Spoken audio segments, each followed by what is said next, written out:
Most people watching this believe the stock market is still the ultimate engine for wealth creation. But if you look at the raw data, you'll realize the highest yields are being systematically locked away from the public. In 1996, the US saw 739 IPOs. Last year, that plummeted to 225. Looking at total volume, the contraction is even clearer. 30 years ago, there were over 8,000 publicly traded companies. Today, that number is cut exactly in half, to 4,000. Public companies are vanishing. The ones that survive are being aggressively bought out and taken private, completely removed from retail exchanges. If you blindly pour capital into public indices expecting early-stage exponential growth, you are operating on a broken playbook. The real wealth transfer has moved into the shadows. To understand why the public markets are drying up, we must first look at the traditional sequence of corporate scaling. Imagine starting a localized manufacturing business. You build a clean cost structure, secure a reliable contract, and generate a steady profit.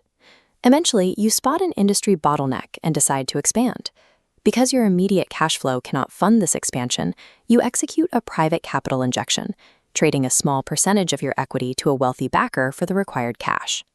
But then you hit the ultimate scaling inflection point, building massive global infrastructure. Constructing a global assembly plant and hiring thousands of employees requires capital that completely outstrips the checkbooks of your private circle.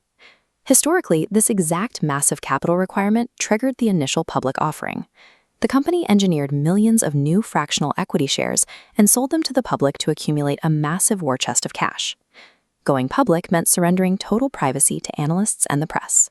Founders accepted this sacrifice for three undeniable reasons: access to uncapped institutional liquidity, universally recognized trust, and a highly liquid path to cash out their early equity. A generation ago, reaching a $1 billion valuation virtually guaranteed an immediate public offering. Today, elite corporations wait twice as long to list, frequently delaying their public entry for over a decade.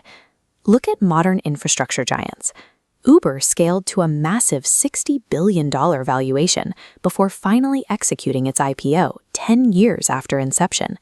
Airbnb scaled past 100 million active users, but delayed public entry until 12 full years after launch. The most valuable private company on Earth, SpaceX, sits at a valuation scaling past $400 billion, yet it remains intentionally locked away from retail markets, entirely shielded from public investors. Elite companies no longer use the public markets to get big. They are only entering the public markets once they are already massive. This structural shift rewrites decades of financial history, and it is being driven by four distinct market forces, completely killing the traditional IPO.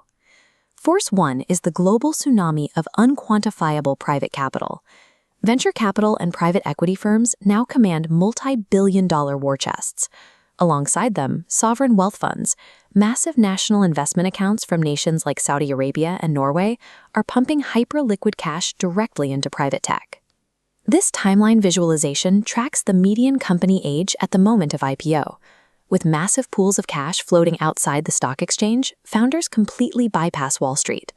In 1980, a company was typically 6 years old before public investors could buy a share. By 2021, that median age stretched to 11 years. Force 2 is the crushing weight of regulatory compliance. In the early 2000s, massive corporate accounting frauds like Enron wiped out billions in retail wealth, prompting Congress to introduce intense compliance mandates. While these laws successfully restored trust, they turned the public corporation into an expensive, bureaucratic nightmare. Fulfilling continuous internal audits and strict disclosure schedules demands millions of dollars annually, destroying the profit margins of scaling firms. When private funds are willing to deploy limitless capital with zero bureaucratic friction, staying private goes from being an option to being the only logical choice for an operator. Force 3 is Wall Street's brutal 90-day earnings clock. The moment a company lists, its leadership hands control over to an environment that demands continuous quarterly profit, creating extreme short-term volatility. If a company misses its consensus target by a fraction of a penny, the trading algorithms trigger massive sell-offs. A single quarterly report tracking slightly fewer subscribers caused Netflix to instantly plunge, erasing billions of dollars in market capitalization in a single afternoon. This constant public scrutiny forces CEOs to abandon 10-year research and development innovations just to protect their quarterly metrics and appease hostile activist hedge funds. Finally, Force 4 is monopolistic mergers and acquisitions. Trillion-dollar tech titans like Google, Apple, and Meta have institutionalized a strategy to buy out emerging competitors early. It serves as a defensive moat to crush competition before it can threaten their market share. Private equity firms act as major aggregators, standardizing businesses in the dark and flipping them across closed networks. For modern tech founders, the ultimate endgame is no longer ringing the bell on Wall Street. It is engineering a highly profitable private buyout target. Economists and regulators are deeply alarmed by this multi-decade retreat. When an elite company delays its IPO for over a decade, everyday retail investors are systematically locked out of the most lucrative 10x and 100x growth phases. This dual line graph illustrates the wealth divide. The aggressive, exponential growth curve happens entirely behind closed doors, concentrating wealth inside a tight circle of institutional funds. By the time a company finally goes public, its growth curve has flattened into a slow, mature trajectory. Concurrently, when massive infrastructure companies operate entirely in the dark, catastrophic vulnerabilities evade regulatory oversight.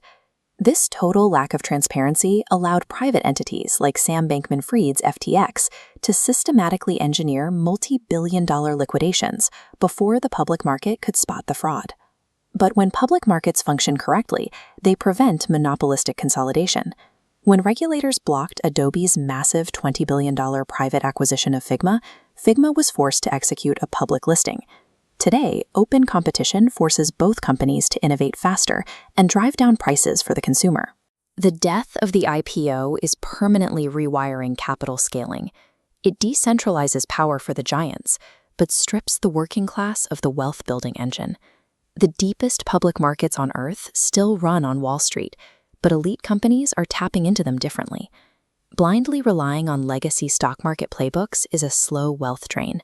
Learn to track private capital flows and evolve your financial intelligence to match the modern arena. If you are truly ready to stop trading your time for scraps and build a bulletproof financial machine, hit the subscribe button, turn on your notification bell, and drop the word quiet below so we know who's ready to execute in the dark. Lock in your strategy, take control of your assets, and we'll see you right here in the next masterclass. Until next time, keep building.